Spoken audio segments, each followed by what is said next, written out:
Well, the Registered Retirement Income Fund is a foundational account for most people's retirement, and I'll refer to the account as a RRIF account.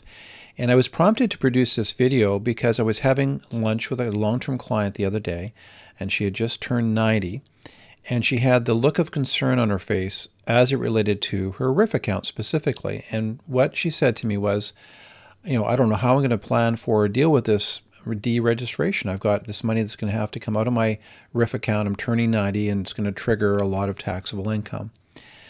Well, I assured her that that was not the case, but when we had the conversation, it occurred to me that it's really important to go back to first principles around how these accounts work. So I was prompted to produce this video. We're going to talk about 12 facts about your RRIF account, and understanding each of these will be important as you plan your own retirement. And so for my client, I put her to ease. No, you didn't have to deregister all the money that was left in that account. And we had a great lunch and talked about some other aspects of her planning. So let's talk about the 12 facts that are key for you to be aware of when it comes to your RRIF account. Now, the first fact, which many of you probably already know, is that in your 71st year, you have to move 100% of your RRSP assets to a Registered Retirement Income Fund. So that has to happen by December 31st of the year in which you turn 71. And that first payment that's going to come out of your RRIF account, we'll talk about the payment calculations, has to come out by the end of the year in which you turn 72. So by December 31st, the RRIF minimum requirement will happen the following year. So age 71, you'll do the conversion from RSP accounts to RRIF accounts. Age 72, you need to start taking income payments. But of course, up to that point, you can convert RSP capital to a RRIF account at any time. And we'll talk about certain scenarios where doing an early conversion to a RRIF account would make sense for you. Now, fact number 2 is of course the reality that you have minimum withdrawals, and eventually the government wants you to start taking money from your RRIF account. So you go from RSP to RRIF. This is all tax deferred dollars. You haven't paid tax on the money, and now they're going to force you to start paying tax on the income that's coming out. And so let's take a look at the minimum withdrawals, and the withdrawal rate at a minimum level is going to be different depending on your age of conversion. Now, when it comes to your RRIF minimum withdrawals, I'm going to go through the calculation for you. So your December 31st valuations or Jan 1 valuations will be the starting number that these percentages will be applied to. So let's say we have $100,000 in the RRIF account and you're age 60, then the percentage is 3.33% that you have to take out. In your 70th year, the percentage would be 5%. In your 80th year, it would be 6.82%. And of course, my client that I had the lunch with in her 90th year was 11.92%. Now you can see that when you get to age 95 and over, it's a 20% withdrawal rate. So the money starts getting depleted out of the RRIF account pretty quickly by that time. The other thing to take note of is the start age. And so if you have a partner, and if your partner is younger than you can use your spouse's age in the calculation. So let's say you're 64, but your spouse is age 60. Well, rather than having to take out 3.85%, you would use 3.33% because you can use your spouse's age in the calculation. And as we said previously, once you get into your 72nd year, this 5.4% is going to be based on your whole account balances that are in the RRIF accounts. Up until that point, you can slice and dice your strategy around RRIF accounts. You could have some money still in RSP accounts, and then you can have some money in RRIF accounts, and we'll talk about some of the strategy or facts that would drive you to have both accounts at the same time. And so we sometimes see people retiring, and they seem to be motivated to move their RSP capital to a RRIF, when in fact having both for a number of years could make sense for them. Now, if you want to take this general information and apply it specifically to your circumstances, you can go to the show notes. There's a link back to a calculator that's attached to our website. Our website is humphrieswealthgroup.com. At the bottom of the page, you'll see a menu bar that'll take you to tools and eventually to our calculator. But there's a direct link there to this calculator RRIF payment. And so if I had $200,000, you can plug in your dollar amount that's specific to you. You can look at the start age for your RRIF account, how long you want the RRIF account to last for, your spouse's age, if you want to use your spouse's age in the calculation, rate of returns in the portfolio. And so you can slice and dice this various ways and customize the payment structures based on your own goals and objectives. And then you can produce a PDF document for your file. So make sure you go back to that if you want to do some basic calculations specific to your circumstances. Well, let's look at fact number 3, which relates to RRIF account flexibility. And RRIFs have a ton of flexibility attached to them. potentially, if you handle them properly. So the first one is you can change the investment mix within the account. Now, this is very dependent upon the financial institution that you're dealing with. So if you're dealing with a financial advisor that is licensed in securities, or an investment counselor, full-service investment broker, you'll have a wide range of investment options, some of which I'll talk about in a separate part of this presentation. If you're dealing with a credit union, sometimes their emphasis is on high-yield savings, very competitive savings rates and guaranteed investment certificate or term deposit rates, but they don't put a lot of emphasis on other securities. Maybe you might be dealing with an insurance company that only markets their segregated funds or their particular products. The same would happen with often your bank branch, which just tells and markets their proprietary investments. So the financial institution you deal with has a big impact on the amount of flexibility that you have within the RRIF account, but theoretically you've got tons of flexibility. You can have multiple RRIF accounts, and so why would you do that? Well, again, getting back to my previous point, you might have your GICs and high-yield savings accounts with your local credit union because maybe their rates are consistently higher, and then you'll have your managed portfolio where you're looking to increase long-term growth and planning, and you might have that with your financial advisor, your security specialist, or your investment counselor. So it's not uncommon for people to have different accounts at different institutions. I would say as people get older, they tend to consolidate. The ideal situation is to have an advisor who can handle GICs, government bonds, and a full lineup of investment securities for your portfolio, because administratively it's easier to consolidate your RRIF accounts. But you can have multiple RRIF accounts. You can transfer funds between RRIF accounts. So there's no tax that has to be triggered. It's tax-deferred capital. When you move from one RRIF account to another RRIF account, it's not going to trigger any tax in your situation. And up to age 71, you can have both RSPs and RRIF accounts. And there are specific situations where you may want to have both, and we'll talk about that in a little more detail. Okay, fact number 4, what are the tax implications we need to be aware of when it comes to a RRIF account? Well, the first thing is payments from your RRIF account are going to be taxed as regular income. So probably not news to you, but it's a tax-deferred account. You haven't paid tax on the assets. And so when the money starts coming out of the account, you're going to be subject to taxation at whatever your marginal tax rate or effective tax rate is at that time. Sometimes people complain about this. The reality is, for the vast majority of people, this is what I've seen in my practice. They got a larger tax deduction when they were working than the tax they're paying on the way out. It just ends up being a pain because they forgot that they never paid the tax on the income to begin with. So when they have to begin paying tax, it's a bit of an irritant. But for most people, it works out well. Deduct at one tax rate that's higher, pull the money out at a lower tax rate, particularly now with pension income splitting rules for couples particularly. Usually that money is coming out at a lower rate, plus the money grew on a tax-deferred basis over the years. Next, the financial institution will withhold back tax, and there's some basic numbers to keep in mind here. Redemptions under $5,000 will be 10% withholding tax, between 5 and 15, 20%, and 15 or over 30% withholding tax. And there's some planning around some of this, but the reality is there is going to be a tax withheld, and it's not always perfect. Your financial advisor can provide some guidance, or your accountant.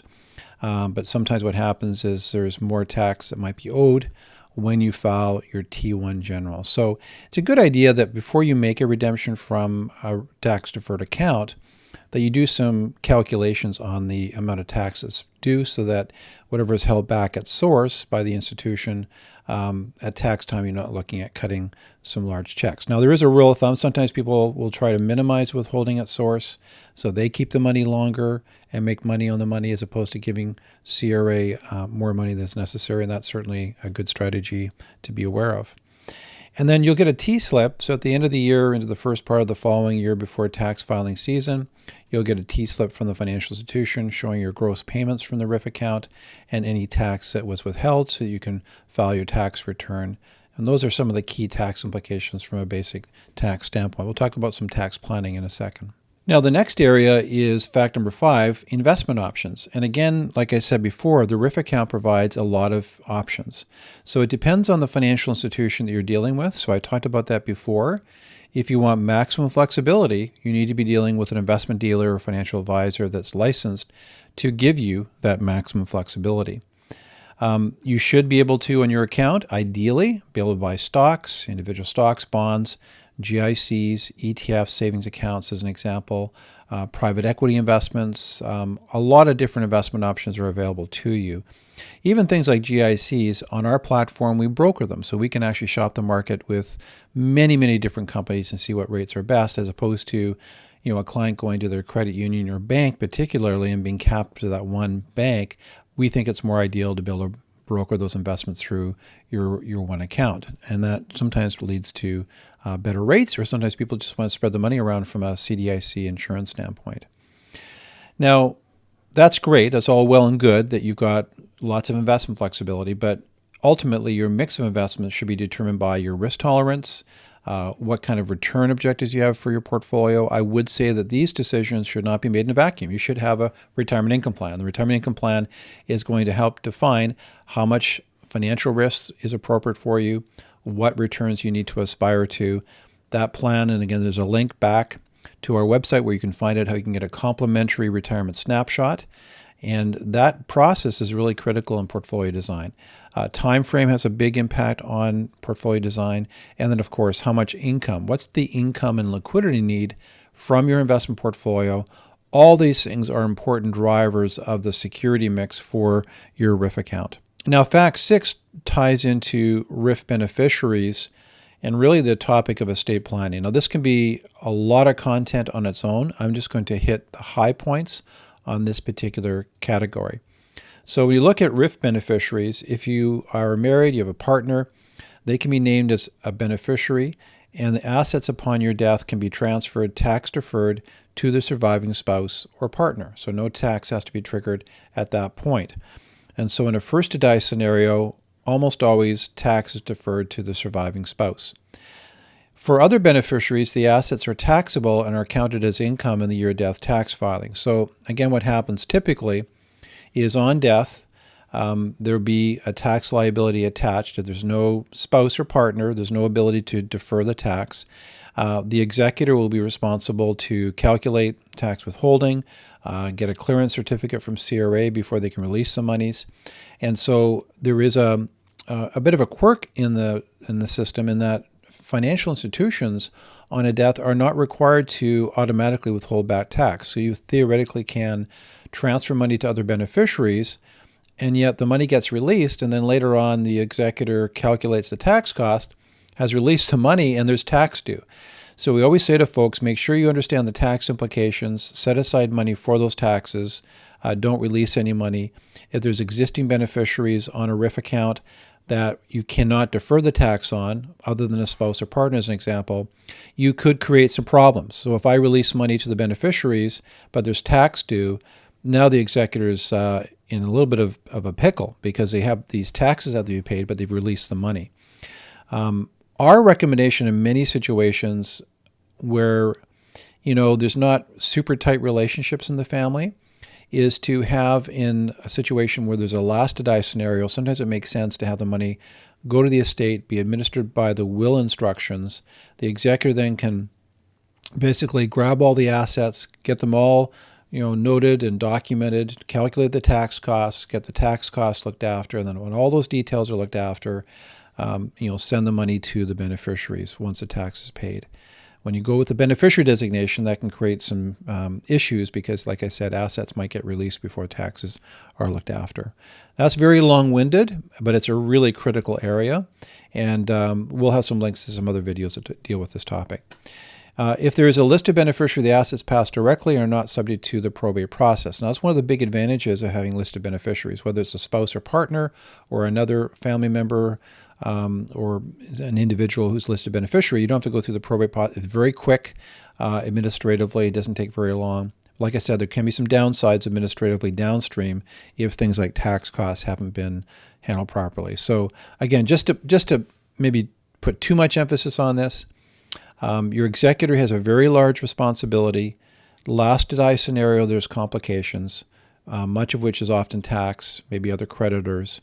You want to make sure that you give the executor the ability to handle all those details, get them looked after, and then release the assets. And the best way of dealing with that is have the money flow through to the estate. If the relationships are really tight, you're not concerned about litigation or problems, then you can use beneficiary designations for sure. That quickens the process. It eliminates probate costs.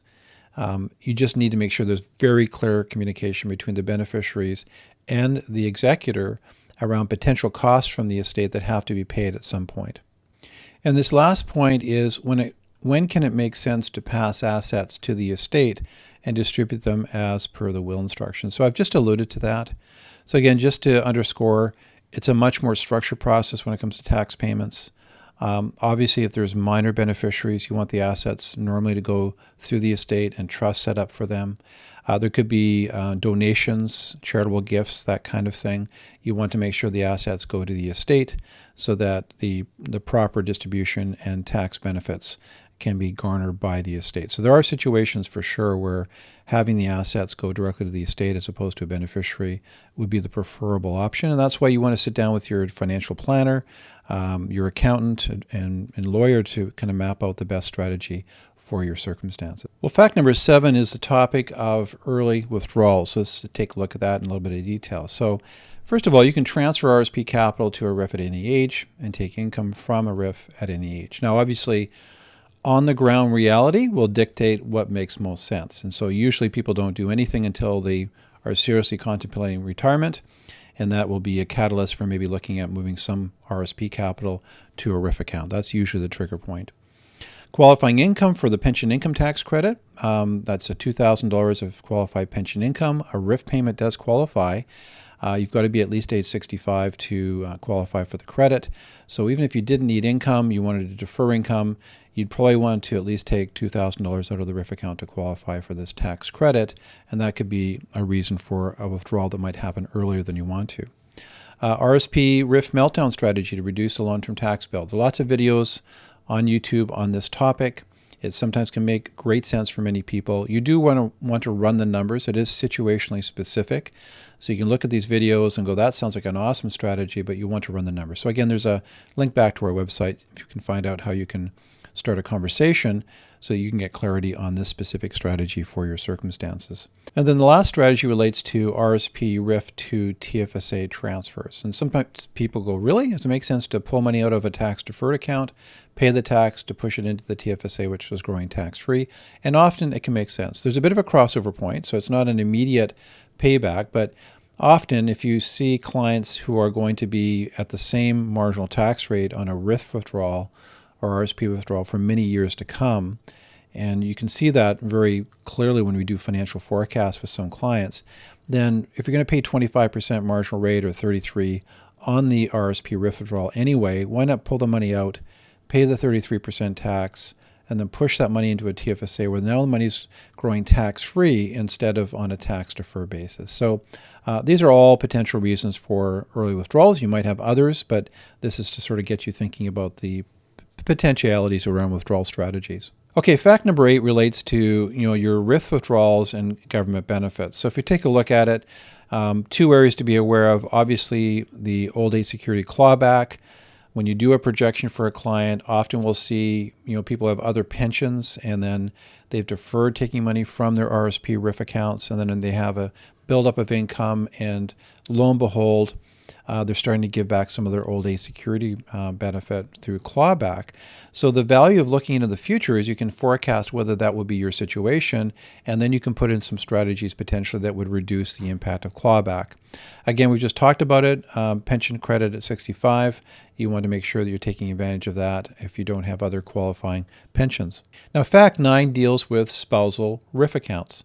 So when you take a look at spousal RRIF accounts, typically we think of spousal RRIFs as a way of doing some income splitting through retirement. Now, back in 2009, the government at the time introduced pension income splitting rules, which allows you to split 50% of your pension income from defined benefit plans when you retire, and at age 65 for RRIF accounts, you can split upwards of 50% of a RRIF payment to a spouse. So that income splitting was thought by some people, I think, that it kind of does away with spousal RRIF accounts or spousal RSPs. But that's not the case. There's still a need potentially for spousal accounts, and that's particularly valuable if you are retiring before age 65. So for those of you that have defined benefit pension plans for your employer, you can begin income splitting with your partner right at retirement if that's before age 65. The problem with self-employed professionals or individuals who don't have pension plans, you can't start splitting your income from your RRIF account with your partner until you're 65. But what if you retire at 60 or 55 and you want to split some income? Well, that's where the spousal account comes in play. So you've been able to make contributions, deduct them. Let's say you're at a higher rate than your spouse. You get the tax deduction, but the money is in their account. So when it gets pulled out, it's taxed in their name. So you can use spousal RSPs as a way of doing some income splitting from that period prior to age 65. So whether it's 50 or 60 or 63, you could use your spousal accounts to make sure you're getting some good income splitting opportunities prior to when the 50% of splitting of pension income starts at age 65 for you on regular RRIF income payments. And then the last point on spousal RSPs, just be aware of the tax attribution rules when adding money and redeeming money from the account. There's basically a 3-year kind of attribution period.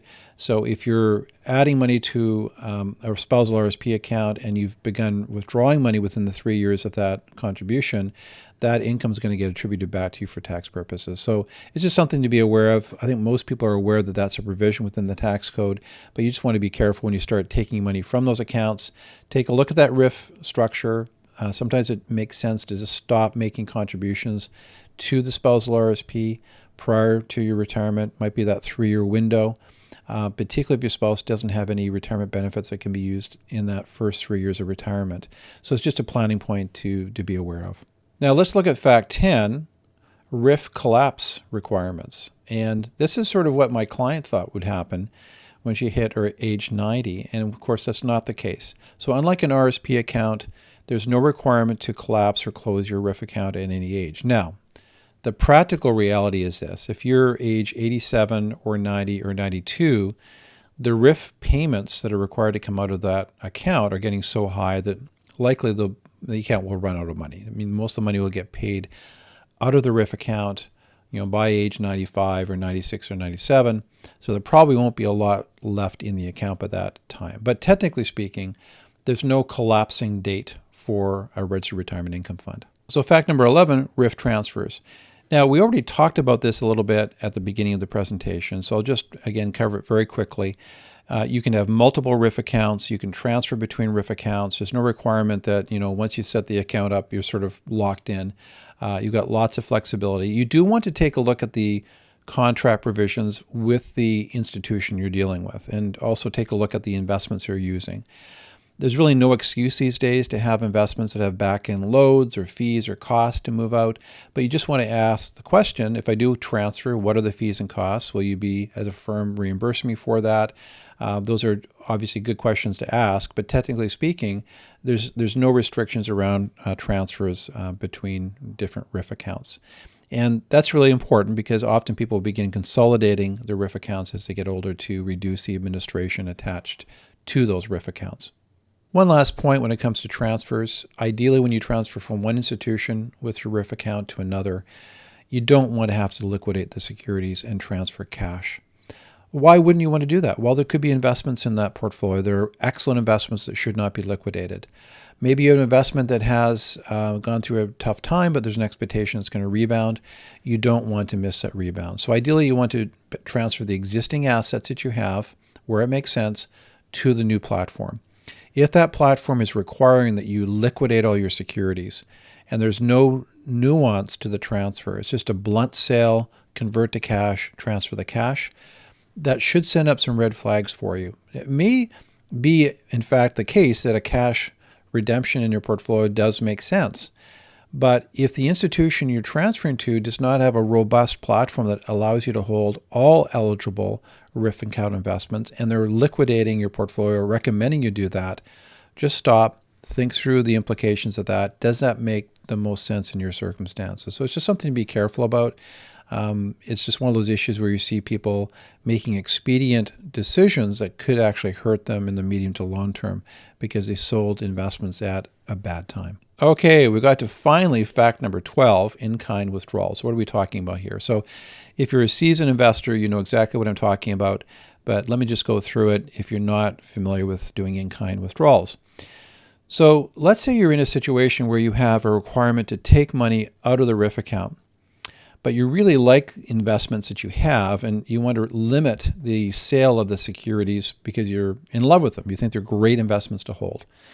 So let's say 20% of the withdrawal has to go to CRAS tax. Well, you can identify specific cash balances or other investments that will be sold to pay that portion of the withdrawal. So that 20% is funded. Now you have the remaining 80% and you want to keep that investment intact. So what you can do is just transfer in kind or intact that other 80% as a security from your RRIF account to an open account. That can actually go into your TFSA account, but you can hold on to that investment. You don't have to take your withdrawals as cash. You can take your withdrawals as in-kind transfers or withdrawals.